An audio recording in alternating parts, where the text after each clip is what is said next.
Starting recording, jeez. I'm. Right. I think we're on. We are. We're live. We're Okay. live. Brilliant. Hello, fellas. How you doing? Not too bad.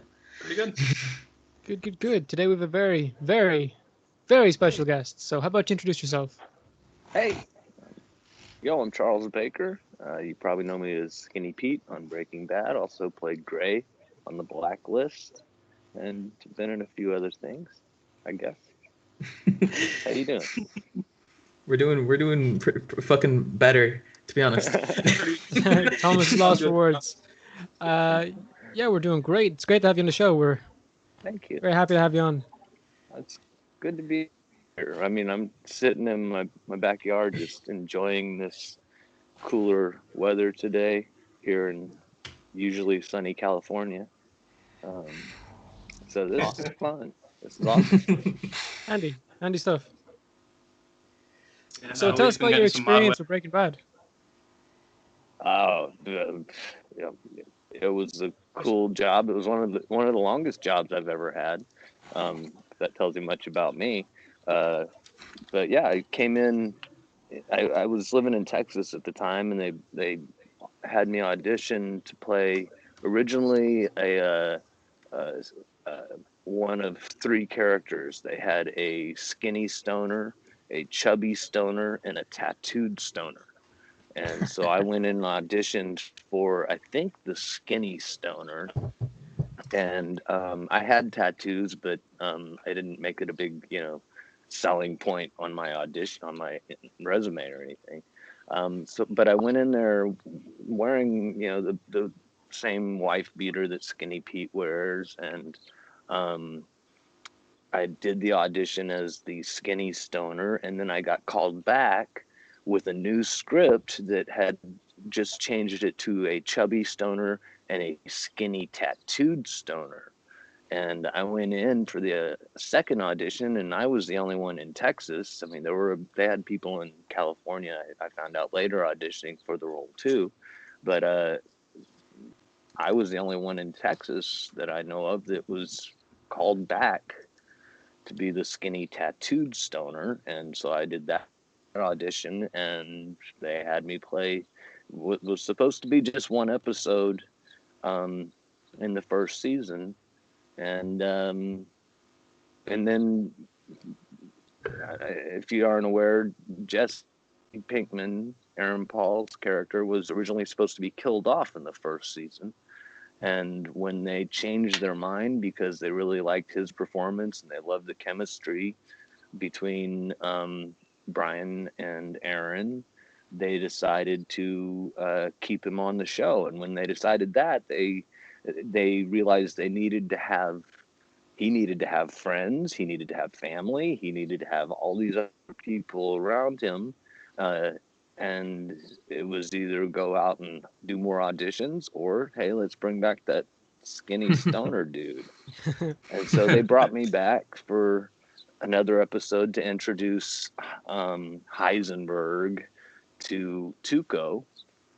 And in that episode where I'm Aaron Paul, Jesse asks the skinny stoner, "Hey, are you sure? You know this guy? You sure you're tight with this guy?" And Skinny Pete replies, like two balls in a nutsack,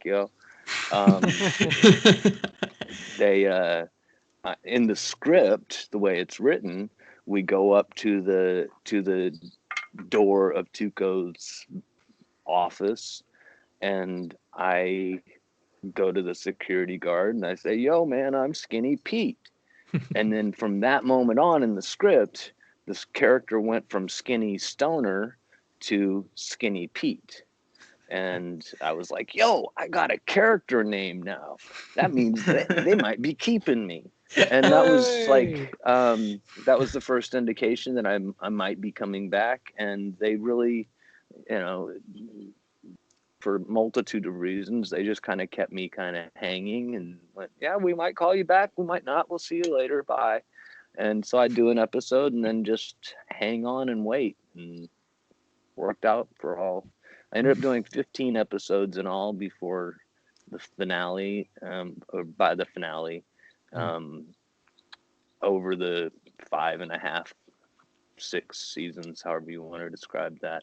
And then we did El Camino, and I got a Yeah, juicy man. little part on that, and it worked out pretty well for being, supposed to be one episode. So that was and okay, and everybody on the crew, everybody was amazing. It was like a big family. I mean, it's better than my family. I mean, I like those people way better than I like most of my extended family. But yeah, it was a great job. I love it. I miss it. Oh. I wish I had a job like that now. It's a great memory, but I still got bills to pay. But Yeah. yeah. You So I must was have wondering, probably. how did it feel when it came back for El Camino? How did it feel to literally like just pretty much your character be the trailer, the first trailer, like the teaser? That was that was just weird. I mean, it was awesome weird, but it was really weird because I've never been. I barely get to be in trailers or commercials in movies that I've involved in. Like sometimes you can see my elbow or see a quick flash of me. There have been a couple of times when for Breaking Bad I had been in like a teaser of an episode, which has been cool. But being like knowing that I had the trailer was like, yeah, that was kind of it was overwhelming, honestly, because like one, I knew a lot of people were dying to see this show, see some more Breaking Bad. I was dying to see it. I'm a huge fan outside of just being in the show. So I was looking forward to seeing what Jesse's story was after he got out of there. So I knew a lot of people were going to be excited to see it, and like to know that I was going to be the face of that was really, really exciting, you know. Or as Thomas might say, it was fucking exciting. Man, it was fucking amazing. I remember when that trailer came out, man. Jesus Christ! I think we all knew that there was gonna be a Breaking Bad movie coming out, but like, yeah, the trailer, man. Yeah, there were a few rumors beforehand, but then like that trailer dropped, and there's just one line at the end of the trailer that you'll just never forget, and it's when you're sitting at the table and it's like, but I'm not helping you guys put Jesse Pinkman back in a cage. Right. And it's just stuck with me, like. Yeah. Never forget it. Yeah. Yeah, it was really fun. I mean, it was a great little moment to make. What's interesting was a lot of that monologue was originally supposed to be in El Camino. The moment after Jesse drives away in Badger's car, and I park the El Camino in front of my house and go out and stand out in front of the house like John Wayne waiting for the police to come. This part of the scene that got cut was me preparing for the police to come, and I go back inside, take a hit off a fat joint, and sit down at on my big Star Trek chair and start playing that video game again. And then I start reciting a similar monologue, preparing what I'm going to say to the cops for when they come and get me. And as I'm preparing that, they are coming in the door, and I'm just like, I don't know what to tell you. I haven't seen them in like a year. And then they come in and have me get on the ground. And the end of the scene was supposed to be them arresting me and putting me in handcuffs. And Vince Gilligan, creator and the genius of the show, he came to me afterwards and said, "Hey, we had to shorten all of that for time. It was a really long movie otherwise, so we shortened that scene and had to end it where we ended it." And I was like, "Yeah, I understand. That's probably like really the only scene of mine that got cut out of the whole series that I've been in. So like, I wasn't going to complain." But then they called and said, "Hey, we want you to do this trailer," and they showed me the teaser, and it was like basically as if I had been arrested and then picked up and then was actually doing that monologue that I had practiced before they came and got me. And so I think the whole that was a really cool kind of cycle for me, to go from like having the scene where I'm preparing for that monologue cut and then having that monologue specifically shot just for the teaser. That was a great honor. And Yeah, man, it was fucking awesome. Sorry, just it was. Yeah. I think I love it. I loved El Camino, but the thing I didn't like about it, and I think everybody kind of had like a small glimmer of hope that, you know, Walter White was, you know, still alive, and then Right. there's like the little bit in the car where Jesse's driving and it's like man found dead. Man, it killed me. It was sad, man. You know. Yeah. Did you have any idea that they were gonna do that? No, they didn't give us, like, I was able to read the script one time while sitting in Vince Gilligan's office. I had to come to his office, and like go through security, sit in his office alone, read the script, and then leave it and not see it again until we filmed several months later. And some of it changed. I wouldn't be surprised. Like, I don't have a great like instant memory, so I didn't remember exactly everything that I had read in the script, but I wouldn't be surprised if they didn't give everybody who had a chance to read it in advance, a not quite finished version, so that we didn't really know what happened and who went where. I will say though, what I loved about working on the show was, from the beginning, it was told to me that Vince did not want to go any farther than 5 or 6 seasons for the series, because in the very beginning of the series, they announced that their main character has terminal cancer. And in order to make it real, to keep it believable, that character had to die. Otherwise, they would, jump into that Happy Days cliche of jumping the shark, as we call it, where you're just making up stuff to make up stuff just to keep the money flowing.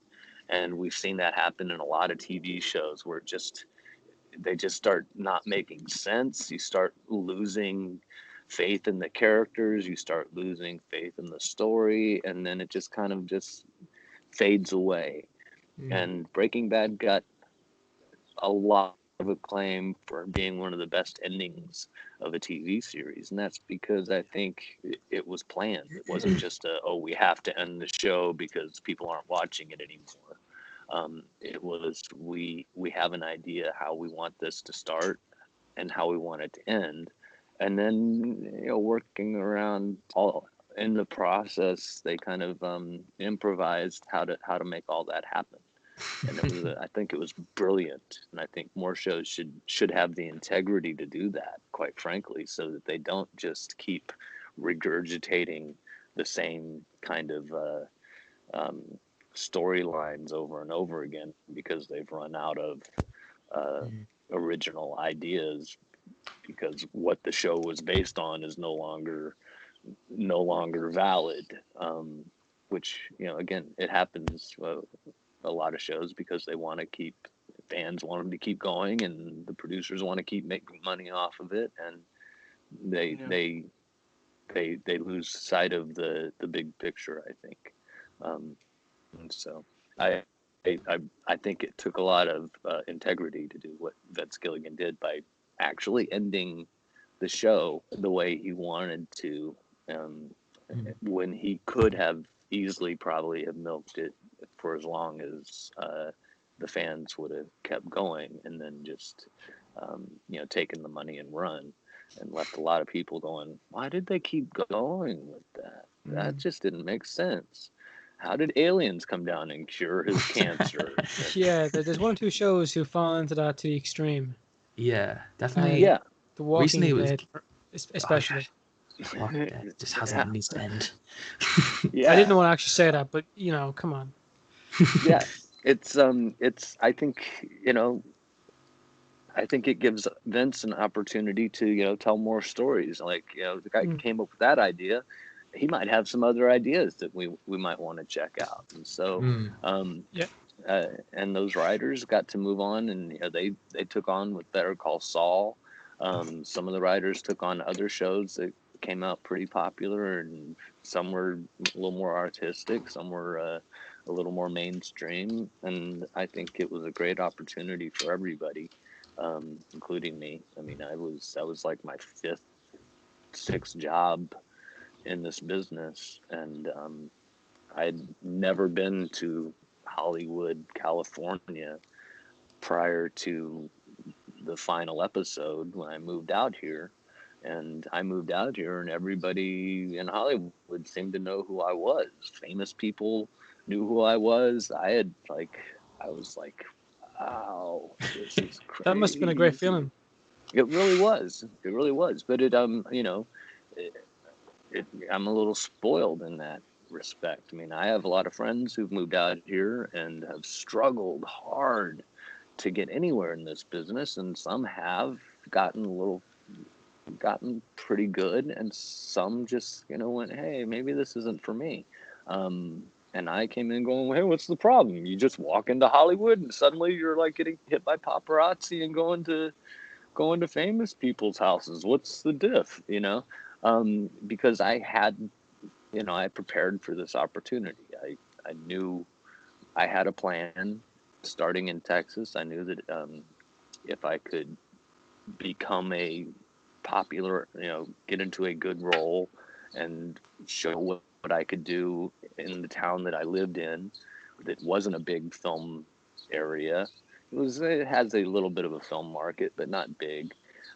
If I could make it there and then carry that over to a national or international level, then I should move to Hollywood. And it just turned out that Breaking Bad was the thing that did that. I'd been in other TV shows and other movies and all the things I thought was going to make me recognizable, but none of that did it until Breaking Bad happened. And it was a kind of a toss of the dice. There was, I could have been recognized for a movie, TV movie I did called Comanche Moon, where I played a cowboy villain. And now and then, and everything you'd see me after that, I'd be a cowboy villain. It's interesting how like all the different roles I have played. Skinny Pete's the one that stuck, and it's like everyone's like, "Ooh, there's our meth addict." I'm like, no. I auditioned as a stoner. If you need a stoner, call me. But I don't know how to do meth. That came along with the rest of the series. But it was part of the job, man. Give me a break. Right. Yeah. I mean, I was like, they said, "Hey, you want to play a skinny stoner?" I went, "Hey, skinny stoner." And then they went, "Okay, well, you also do meth." I'm like, whoa, that's a totally thing. But originally, were you supposed to be like just an extra? Like Skinny Stoner sounds like the name of an extra, and then he became this huge character. It's a step above, 2 steps above extra. There's extra, and then there's featured extra, and then there's a day player.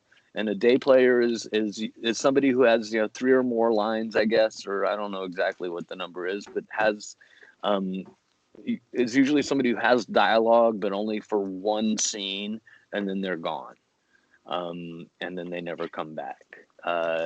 And then you have like co-star, which is like a higher paid version of a day player, and then you have guest star, which might end up being like 2 or 3 episodes or more. And then you have your series regulars. But I was considered a day player for 14 of the 15 episodes that I did. Well, you must be really good because they kept you around. I tried. I mean, part of it, like part of it is that it's a business, and so aside from being capable of appearing to be Skinny Pete, I made sure I was on time every day. I made sure I had all my dialogue memorized so they didn't have to keep saying, okay, cut, let's do it again. I made sure that I was prepared every day for every scene. I made sure that I, did everything I was supposed to do. I don't like growing a heavy goatee, but I knew if I was going to be working next week, I couldn't shave, and I was always prepared for the opportunity. So when the opportunity came, they'd, decide to keep me. I was actually told by one of the producers, that, every episode I did was an audition for my next episode. And it was true because I didn't have a contract. Some actors, when you get into guest star kind of level, they'll say, okay, we want you to play this character. He's going to be in at least 5 episodes. And so we're going to pay you this much per episode, and your episodes are on these days. For me, it was like they'd call me 3 days in advance and say, hey, you want to be in another episode? And I'd say, yeah, sure. And they'd say, okay, you fly out on Friday. Okay. And that happened every time. They would rarely say, hey, you're going to be in the next episode. So, just when you get home, don't unpack. We shot an episode every 10 days.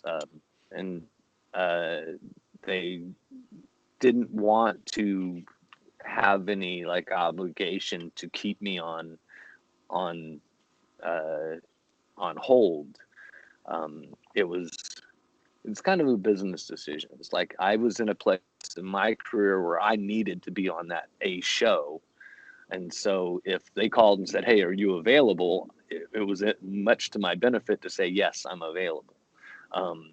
If I were working on bigger, better TV shows and they call, hey, you're available, like, nope, not unless you can guarantee that I'm going to work 5 or 6 episodes. I have a different kind of negotiating position, and they could go, okay, we'll guarantee you work this many episodes and we'll guarantee you this much money. But I wasn't in a position to negotiate. And so I was just sure to pay attention, to social media. If I knew the show was in production, if I knew that they were shooting episodes, I would stop taking other small jobs in my area, on independent films and really, small stuff that I knew wouldn't compete if Breaking Bad were to call. I didn't want to say, no, I'm sorry, I can't. I'm already committed to this. Yeah, if Breaking Bad calls, you answer. Right. And I'll be honest, Matt Jones, who played Badger, he lives in LA. He was working on other TV shows, big TV shows, network television shows, and getting paid very well to do them. And so every now and then when they would call him to come in and play episodes as Badger, because he was kind of in the same boat as me, he wasn't getting day player status, but because he had a better resume and a better agent and better location. I was coming out of Texas. My agent was in Waxahachie, Texas. If you've never heard of that, there's a reason. It's that big. And so I didn't have as much negotiating power as he did, or as much resume clout as he did. And there were times when they'd call him and say, hey, we need you for an episode. And he'd say, sorry, I can't. I'm shooting an episode of NCIS. And they would then have me come in. They would want both of us originally. And then they go, okay, well, Matt can't be there. So you're going to have all of Badger's dialogue in this scene. And so there were a couple of episodes, not very many, because he wasn't dumb. He knew that the show was going to be well worth its while. But there were times when he was already shooting something and couldn't be there, and I got to benefit from that. But I made sure that if they called, I was going to be available, whether I knew it or not. But like I said, usually I only got 3 or 4 days notice before an episode. So it was a rough 6 years, quite frankly. But we made it through. And once it was done, I ended up coming out pretty good. 100%. Definitely. You and Matt must have when you were sorry. You and Matt must have a really good relationship, man, because in the show, definitely, it's like you two, you're inseparable, you're brothers, and even in the finale, you two are still, Yeah, you it was know, a very good dynamic. that scene in Yeah. the finale with you and Badger, man, it sticks with me all the time. We're about Right to on. find out they hate each other. No, they Matt's a great guy. He's a really nice guy. We don't see each other very much outside of working. But when we see each other, I mean, we're like brothers. He's he's getting married, or yeah, we were supposed to go to his wedding, but it got delayed because of this Ah, pandemic. Well, that's a shame. And he has a little kid. Just like I follow him on social media, and that's the most contact we have, is we just follow each other on social media and like each other's posts, because he's got a family, I've got a family, we both work on different gigs. Rarely do people ever want to hire both of us at the same time, because they don't want to seem like, oh, we're trying to make another Skinny Pete and Badger kind of kind of thing. We're not trying, neither of us feel the urge to, try and capitalize off of just those characters. And so you don't see us in public together very much, unless it's to, promote Breaking Bad or El Camino. Yeah, that's one thing people can kind of forget sometimes, that you're just characters. Yeah. We were both hired for a job. I mean, we get along really well. We've gone to some concerts together outside of the show. We've gone out drinking together outside, and we've hung out. But I mean, he works on a lot of stuff. He works in England a lot, actually. He produces and writes and directs television in the UK. So he's out there a lot more than he is here. But yeah, we get along great. Him and Aaron and I do. Everybody, like I said, we're all like family. We're all kind of distant family, so we don't see each other very much. But yeah, we get along wonderfully. Have you gone back and watched Breaking Bad by any chance? I honestly haven't, only because of that stigma about like actors sitting around in their underwear watching their glory days on TV. And I couldn't imagine, like, somebody, like, I know somebody would just randomly show up someday and go, hey man, what you doing? Like, there I am. Oh, you're watching yourself on TV, huh? It's you're really that kind of guy. difficult yeah, I don't want to be that guy. I would love to, if it weren't for that just weird, irrational fear of being caught watching my glory days on TV while I'm sitting here unemployed and babysitting, or not babysitting, and taking care of the kids and housekeeping, and it feels weird. So I'm trying to convince my wife to watch it again, and then I would just be, hanging out and watching it too.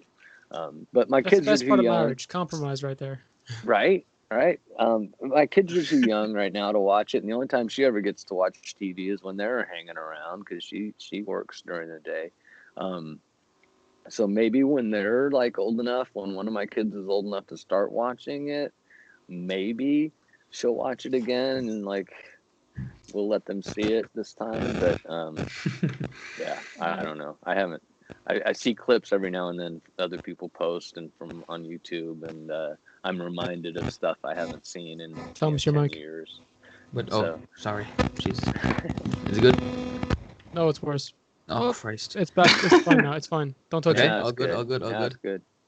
Yeah. So I was just going to say there. Sorry, technical difficulties. And other actors we've had on said the same, like that they can't watch themselves on TV. I just feel so weird. I have a different philosophy. I will watch it the first time it airs, because I want to know what my weaknesses are. I want to know where my flaws and my performances are, where you can tell that I'm acting. And when I can see that, I can go, oh man. And I, like, everyone else, but like, what are you talking about? Like, oh, do you see how I'm doing like that? And like, well, I thought that was just what your character does. I'm like, okay, that's cool. But that's how I learned is by watching other actors, and then also then by putting myself on camera and doing a scene and then watching it and going, oh my god, I'm bad, and then working that and figuring out what makes a good on-camera performance compared to an on-stage performance. Stage is where I got my training. And I had a audition in Louisiana one time, and I did the audition, and the casting director just went, stop. Could you not be so theatrical about this? I should go figure out what's going on. And so I started teaching myself by watching what I do and then correcting it and trying and being realistic about, like seeing my performance and being like really honest, like, no, that's not really believable. That's really not believable. And also being, kind and saying, hey, that moment right there, that was believable. How did I do that? And so I watch myself. I just don't re-watch myself a lot. No, that's fair. Are you currently watching Better Call Saul, or have you kind of not kept up with it? You are? Well, I can't keep up. I'm not keeping up with it. I'm keeping up with the Netflix timeline because they don't have the last season on Netflix yet. So I haven't seen the last season because it's like a season behind. I don't have cable at my house just because I don't. It's a waste for me. I don't watch a lot of TV. I have Netflix and the Hulu, but I barely even watch anything anymore. Just I think it's age, and part of it, the magic kind of goes away after you've done it enough, and you're like, oh yeah, isn't that cool? Look at that guy getting blown up. It's my father was a colonel in the army, and he had served in Vietnam and had 4 Purple Hearts for wounds that he's gotten. His last tour, he was blown up and had every bone in his body broken, and just like mangled. His whole face had to be reconstructed. And when we were a kid, he took me to go see Rambo in a movie theater, and he sat and laughed out loud throughout that whole movie because of the the unrealistic nature of the Rambo shooting bow and arrow that explodes an entire building. It's like, what is that, a nuclear grenade? Yeah, I'm an archer, and I'd say the same with that. Like, I've seen explosive arrowheads, and normally like a 50 cal strapped to an arrow, right. And yeah, no, that doesn't happen. right. And so he would he's throwing hand grenades that blow up an entire camp, and my dad's just laughing because of the that's just so unrealistic. And I was like, man, you're ruining the movie for all these other people because they're taking this seriously. But that's how I ended up getting towards television later after being on all these different TV shows. I watch them for the technical issues instead of just being entertained anymore. And so I find it's just easier to not just it's not even fun anymore. It's just it's fun to make it. But I get too cerebral now watching it. And so I really have to be in a mood to watch anything anymore. Sorry, just someone tried to call from somewhere, I don't know. It's perfect, go on. So anyway, my wife and I just for the first time managed to get enough money together to put a down payment on a house, but it was what we call a fixer-upper because we didn't have a lot of money. And so I do a lot of the work myself, and I have a friend who helps me out with stuff I don't know how to do, but we've been, for the last 10 months, I've just been focused on trying to rebuild this house. And it's it's getting rough. But now I'm kind of at the point where the only stuff that can be done has to be done by licensed professionals, or else I don't pass inspection. So I'm about to have a new roof put on this house, and that's it's going to be a fun couple of weeks. But it turns out my son doesn't like it when it rains in his bedroom. So Jesus, man, that's like, that's these kids these days, man, back in the day. About, I know. Sure, standard where we're from, like. Yeah, I mean, like that would be I've seen the rain in Ireland. I know it's that's where you guys are, right? Yeah, we're based in Ireland. Okay. What part? Central, Offaly. Very central of it. Offaly, yeah. Notice the name is awfully Irish, and then we're from Offaly, so. Okay. Yeah, I'm taking credit for that one. Yeah, he came up with the name, but that's right. That's cool. We just do all the work. So no, I'm kidding. All right. Right on. Right on. Yeah, we don't get quite.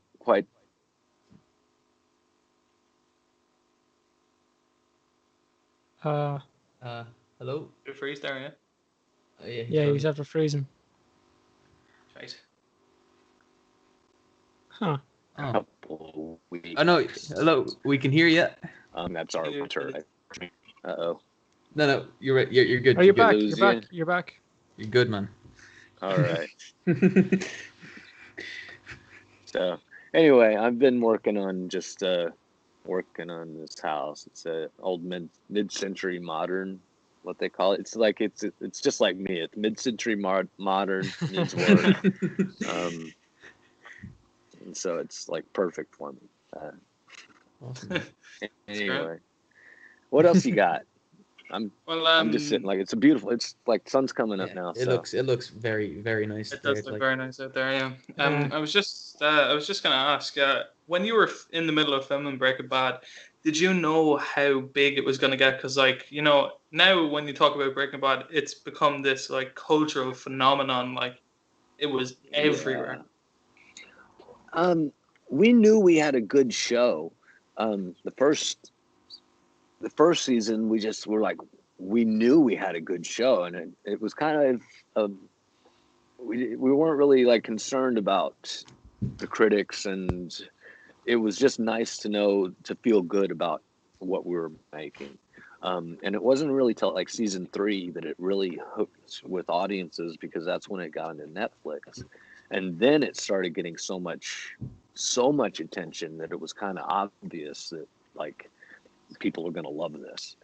And I really started getting into watching the show, even especially when I wasn't in it, because they stopped, sending me the entire scripts, even for episodes I was in. Once we started getting really popular, they just sent me my scenes. And so I didn't know what was happening in the rest of the show.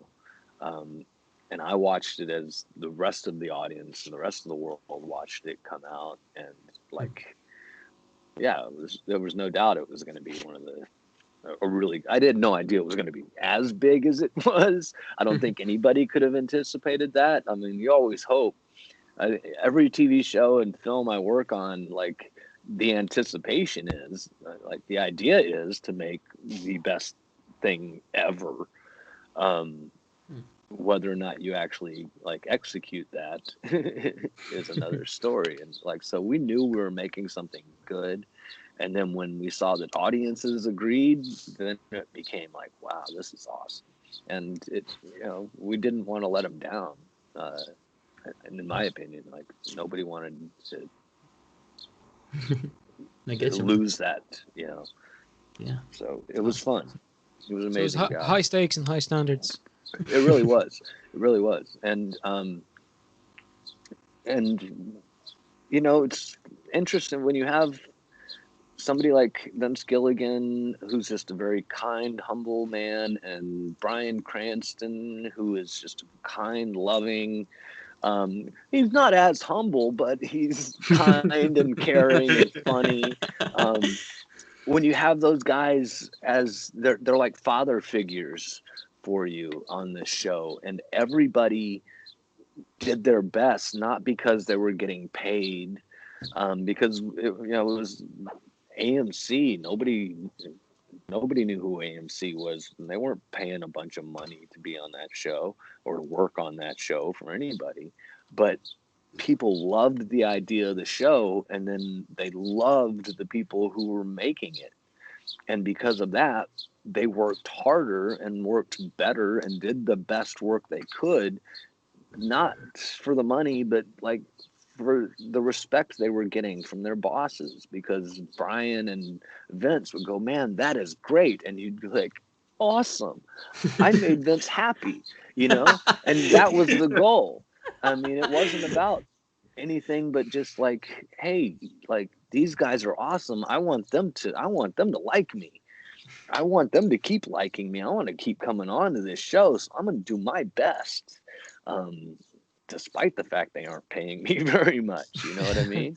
So that's a huge thing for me in this business. Like, if you really like the people you're working with, you're going to make some really good stuff. And just speaking of people you're working with, just I went through your IMDb thing like crazy earlier. You were in Neon Demons with Keanu Reeves. Yeah. Did you get to talk to him at all? Oh yeah. Yeah, I was in the short scene the couple of scenes that I had. I'm his bodyguard / right hand man, and it was. I mean, that was for the very short time that I was in that movie. That was the coolest, like one of the coolest experiences I've had in this business, and I'd say one of, because I've had really cool experiences in this business since I lived out here, but. To be I just like, I'm sitting in a room, they called me to do I get the part, and they call me in I'm on set, we're shooting in an old actual hotel location, and I'm sitting in the hotel room, which is our like waiting room, and Keanu comes walking in, sees me, walks over with his hand out and goes, "Hi, I'm Keanu." And I'm like, oh my God. I know exactly who you are. Like, are there people who are like, so who are you? Because fuck those people. I was like, hi. And he was, man, everything good that they say about Keanu Reeves, like, doesn't do him justice, in my opinion. Because he's like, yeah, he's amazing, and I worked with him like 2 days. You know, so I didn't become friends with Keanu. I tried really hard. I think that's probably why I'm not, because like he was just like, he's Keanu, and yeah, here's like, imagine this experience. You're like this dude, who's been like convinced your entire life you'll never do what you're actually doing for a living, sitting there with like Keanu, the one. He like saves the world, man. You're sitting there with Keanu and Elle Fanning, like Dakota Fanning's little sister, who just is, and it's her birthday, and we're the only 3 actors on set, and so me and Keanu are singing happy birthday to Elle Fanning with little tiny birthday cake. And like, this was the greatest birthday party I've ever been to. There was a mountain lion in a cage just a few feet from us, and just the 3 of us are singing happy birthday to Elle Fanning. So that's the surreal kind of life that I ended up getting out of this, you know. And you were saying there. Oh, sorry, go on. Yeah, and yeah, I don't even know how to end that one, because like, that's a cool story, but that's really cool. You were saying there, you didn't expect that you'd go through this career, like, no. You obviously wanted to, but you didn't believe in yourself originally. No. When did that change?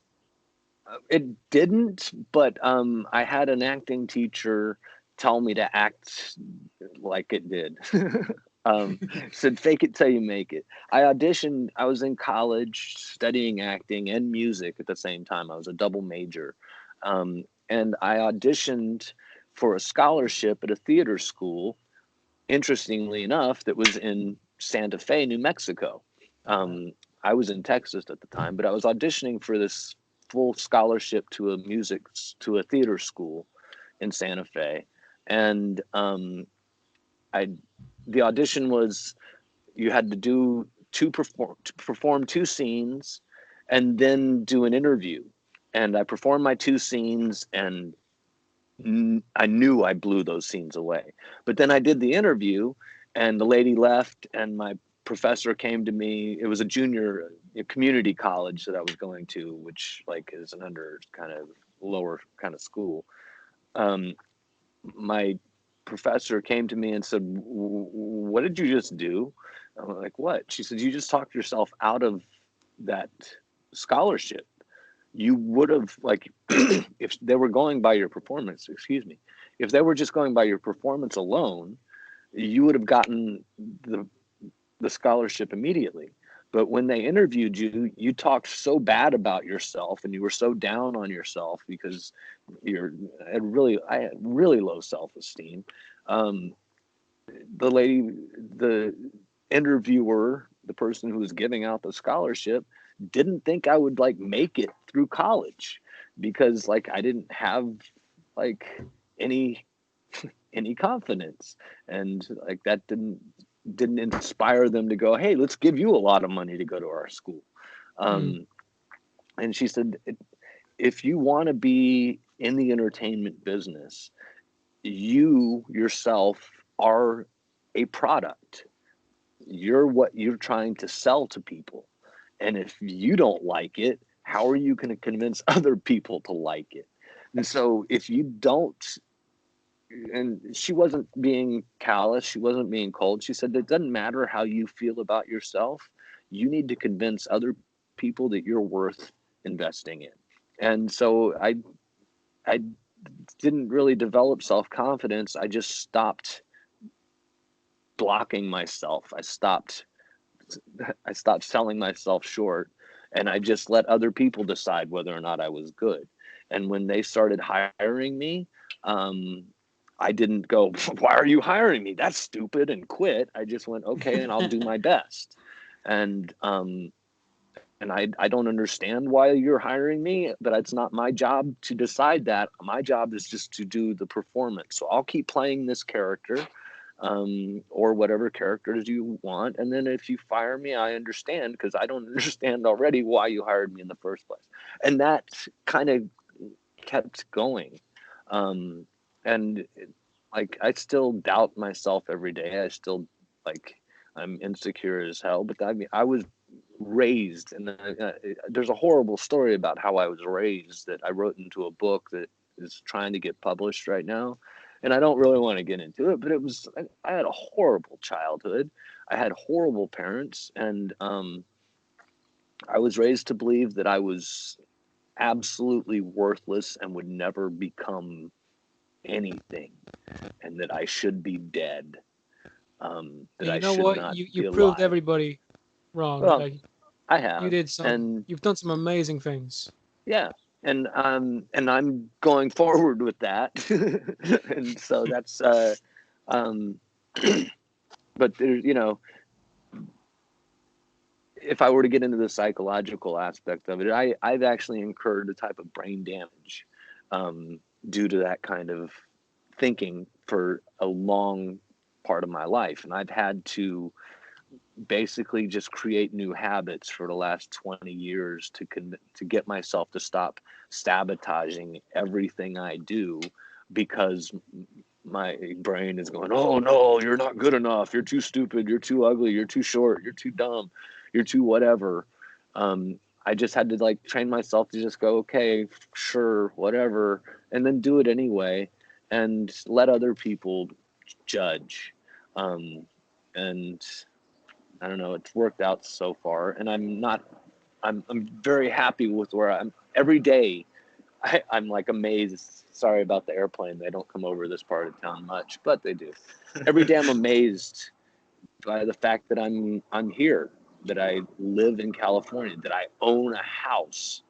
Like, that's property here is just outrageous. Like, I was told I'd never get a house in Texas. Like, I could buy 5 houses in Texas for what I bought here. And this is a fraction of what, Hollywood actors would, be showing off in their publicity kind of, check out my Hollywood home. If I were to describe it to you or kind of, this is my backyard. Oh wow, that's very beautiful. That's my office and guest house, and then this is the back guest house of Jeez. my house. Ooh. Yeah, I have a guest house. It was made in the 1950s. The guest house has no air conditioning, no heating, no like insulation. The electricity is all bad. If you plug in something, you'll probably blow up a lot of the there are holes in the walls. There are nails everywhere. It's like it sounds really cool, but it's very trashy right now. But that's because I haven't gotten to working on the guest house part. And it used to be a garage. It's no longer a garage. The people who owned it before just converted it into a room. And it has a small kitchen in it, but it's like really old, and really hasn't been taken care of in probably like 10, 15 years. And so that's the only reason I was able to afford this property, was because of how bad it was, how bad a shape it was in. And the amount of work I put into it. If I were to try and buy this house now, I wouldn't be able to get a loan for it, because it's I put a lot of work, just manual labor into it. And we have a lot more to go. But I never knew, like I was told an actor, you'll never buy a house, you'll never have a car, you'll never be able to support a family.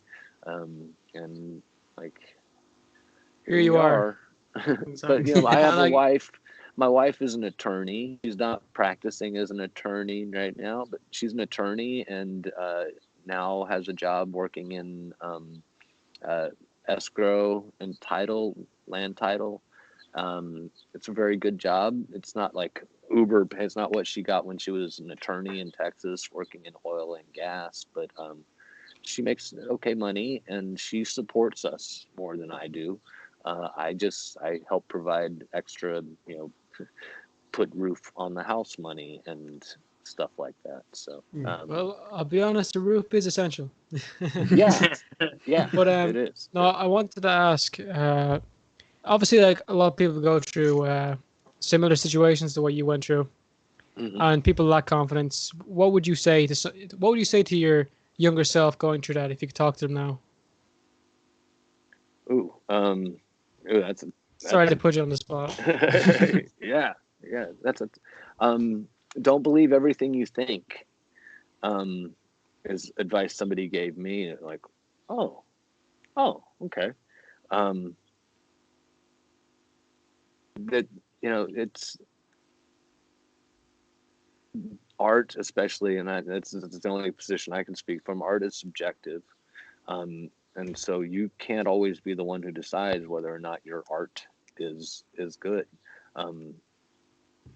whatever form of art that is. Your best way to find out is to put it out there and see what people say. And you can, if you're a painter, you can paint. Is it shankish, man? Here it goes again. If you're a painter, you may paint a painting that only one person in the world likes, but that one person may get so much joy out of that painting that, like, it may change their life.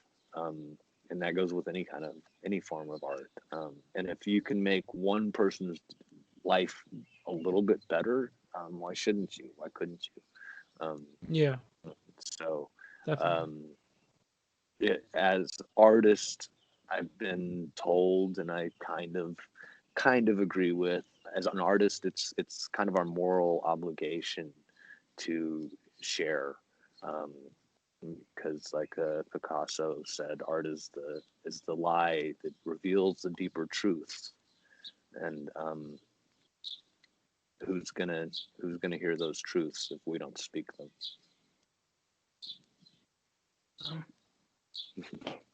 That's a Okay, you kind of blown me away with that thing right there. yeah. Sorry. No, thank you. Yeah, yeah. So yeah, it's just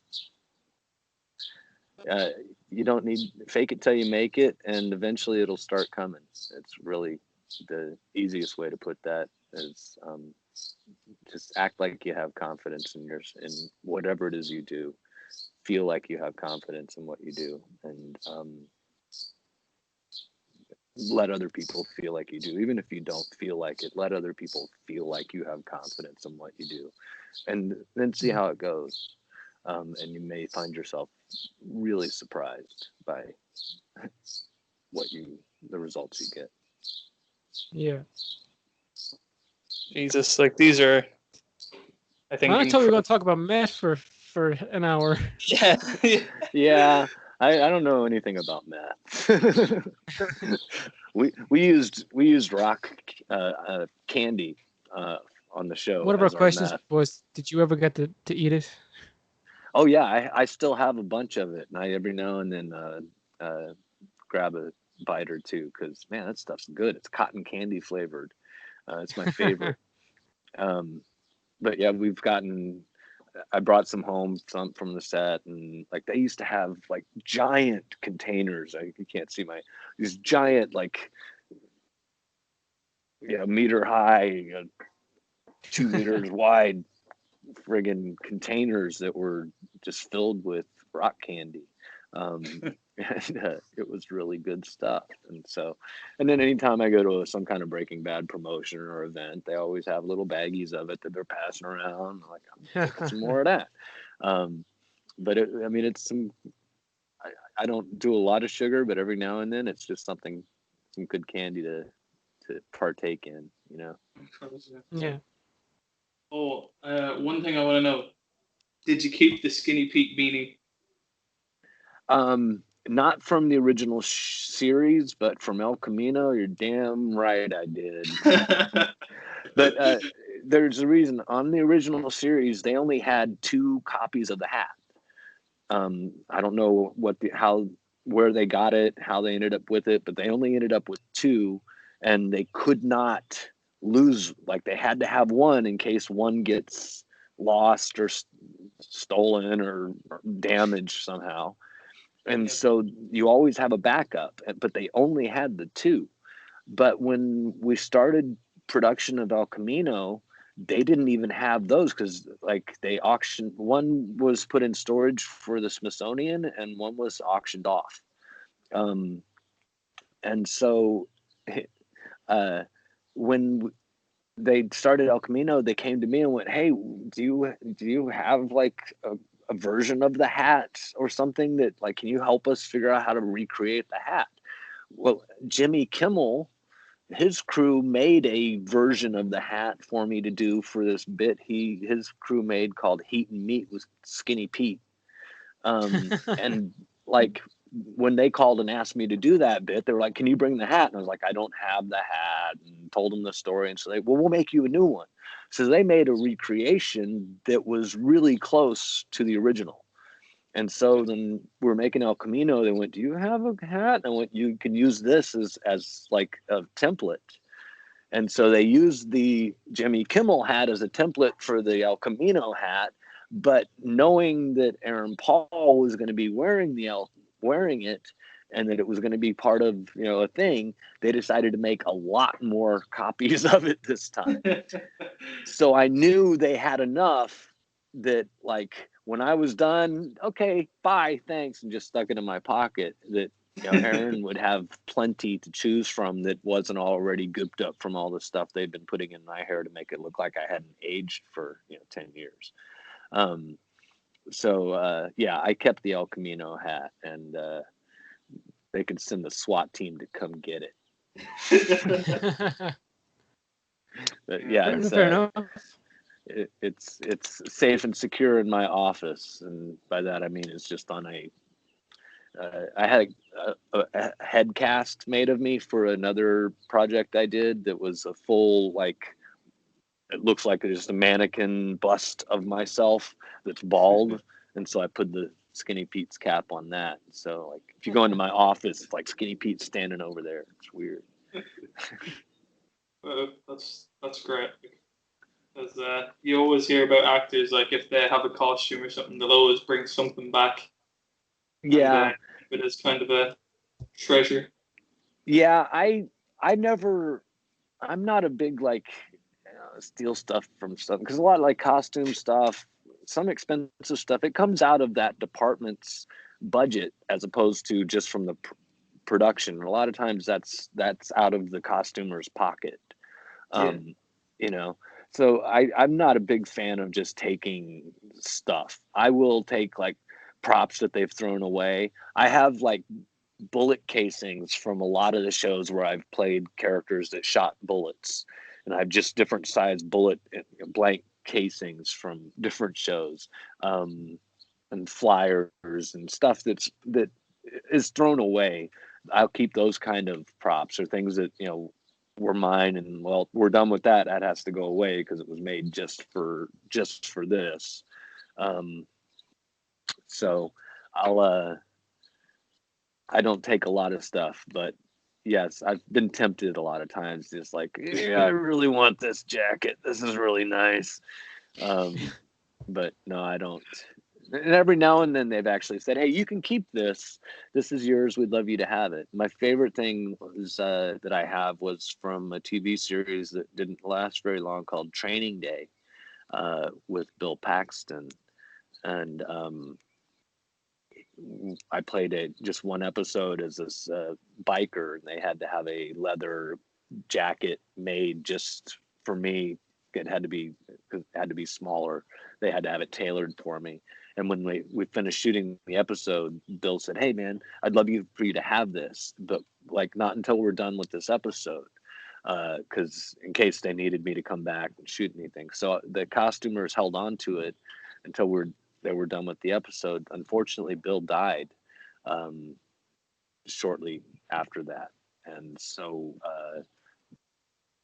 the wardrobe department called me and said, "Hey, Bill wanted you to have this, so we'd love for you to have it." And so they kind of did this really kind of sweet little Passover handover to me for just this jacket I did for one episode. And it's like, wow, he was an amazing man. I got to meet him for one short minute, and that was another one of those surreal kind of things, because he and I felt like we were besties, but that's the kind of guy I think he was. He made people feel like that you were genuinely his friend, and like put you at ease. And I love actors like that. So, anyway, I can reminisce for like hours, but my phone's probably going to die pretty soon. I think we can get through one more question, and then we'll let you head off. Enjoy your day. Right on. Right. We might let the Breaking Bad super fan Thomas go ahead with the last question. If you have one, Thomas. Did we lose Thomas? Thomas, you there, buddy? I lulled him to sleep with my deep, resonant stories of good times. Yeah, probably. He's probably passed out on the floor. He freaked out too much. We'll have to go send someone to check on him. Well, it still says he's recording the call, so at least we got that. Yeah. But. Yeah, thank God. I think I'll ask for him then, because he wrote it down earlier. Oh, he's typing this here. Thomas, type in the question you want to ask. Thomas from Beyond. If you type it in, I'll read it.